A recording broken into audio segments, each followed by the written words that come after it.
And Lord, since I'm venting, this, I don't know what he's supposed to be, on-site maintenance person. He's not a manager. He's not anything but a maintenance person. He's never fixed one thing in here he was supposed to fix. He'd start it and walk out and leave it. He lies constantly about everything. He's been letting himself in my apartment. Things have been disappearing for quite some time. And actually all the tenants were complaining about their stuff being missing. And then they changed the locks a year ago March.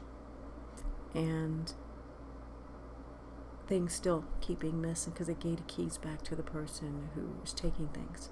I've had people in my apartment when my front door opened up and shut. I'm the only one who got keys to my place except for this person. He thought I wasn't home, and until he heard us in my room talking, he thought he was going to just let himself in. All kinds of things have just upped and walked away on their own. And at first, it was causing arguments and stuff between me and my kids because I thought they were messing with things and taking things that they had no business messing with or taking with. But then, for one, they're not even here and haven't been for quite some time, and things keep disappearing. We've caught him in the act a couple of times. It's ridiculous, you know. We go grocery shopping, he comes in here and goes shopping in the apartment. The next day, half the groceries are missing, and we know we didn't do it. We just got the stuff. Just foolishness. One night, my daughter was in her room with my granddaughter sleeping, and I was in my room, and the two bedrooms are on complete opposite sides of the apartment, and then all the other rooms are in between. And we hear all the dishes on the counter fall to the floor. I thought maybe my granddaughter had gotten up to get some water and pulled something out from under the rest of the dishes and made them fall. And my daughter yells back from her bedroom, "No, Sienna's in here with me."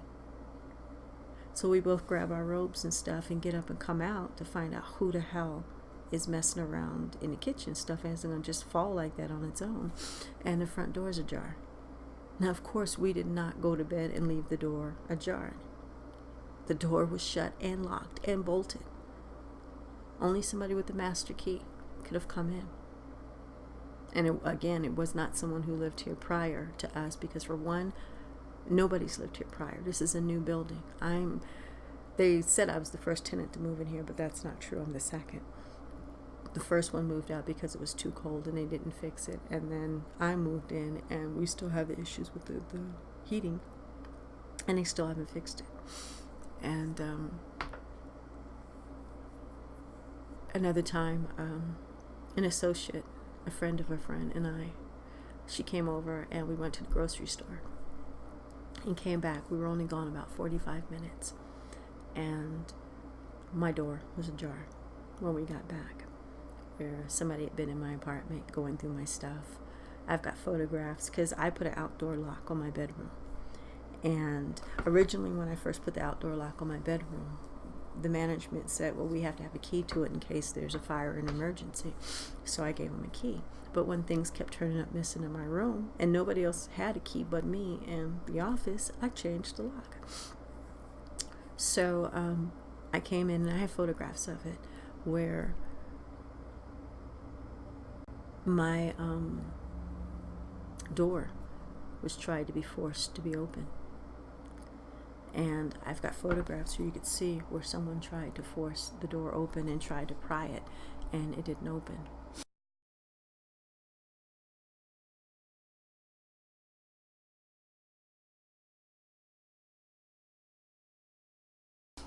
And boxes, because we've been packing everything up to move, because to keep everything from getting destroyed, we've been moving everything into storage until we could figure out what to do. And before we knew about the toxic mold and stuff, so I cleaned everything to the best of my abilities, not knowing that they have to be specially cleaned by professionals and all that, and packed it up and started putting everything in storage. And I'd come home and boxes were opened where the tape was lifted up, and somebody's rambled through my boxes of things. And again, things would be missing. I got a long list, both me and my daughter, of items that have disappeared and that are missing. And I've even called the police lieutenant and told him about what was going on over here, because if I have to do something,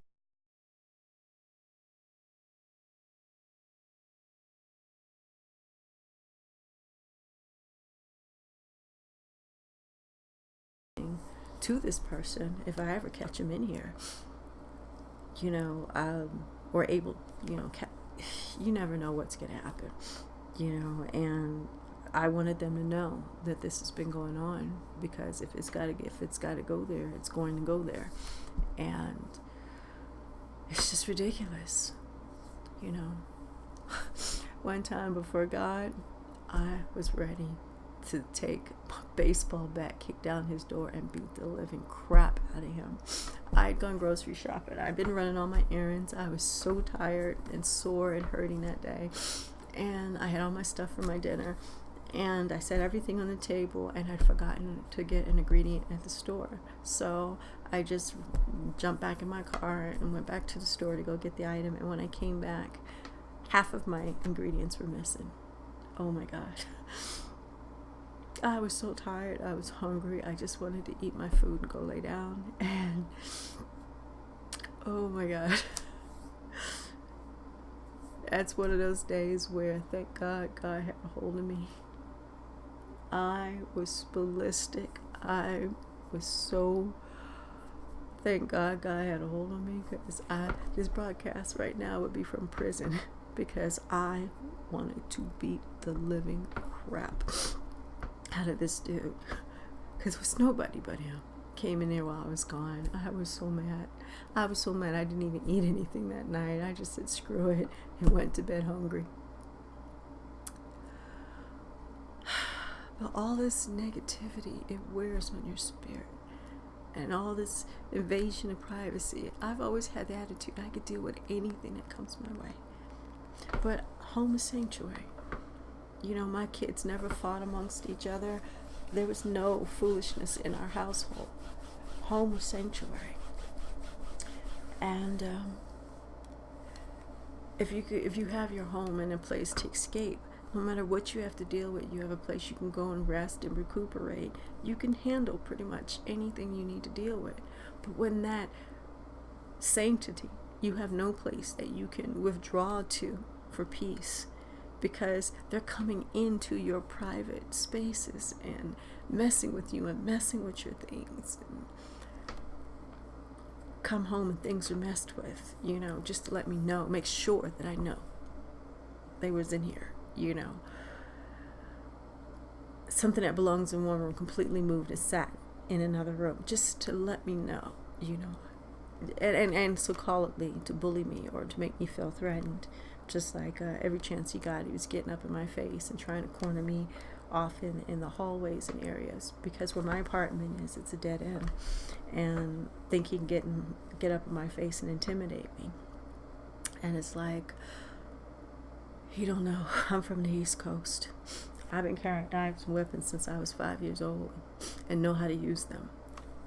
Are you kidding me? If you ever make the mistake of making me afraid of you, you're dead, man.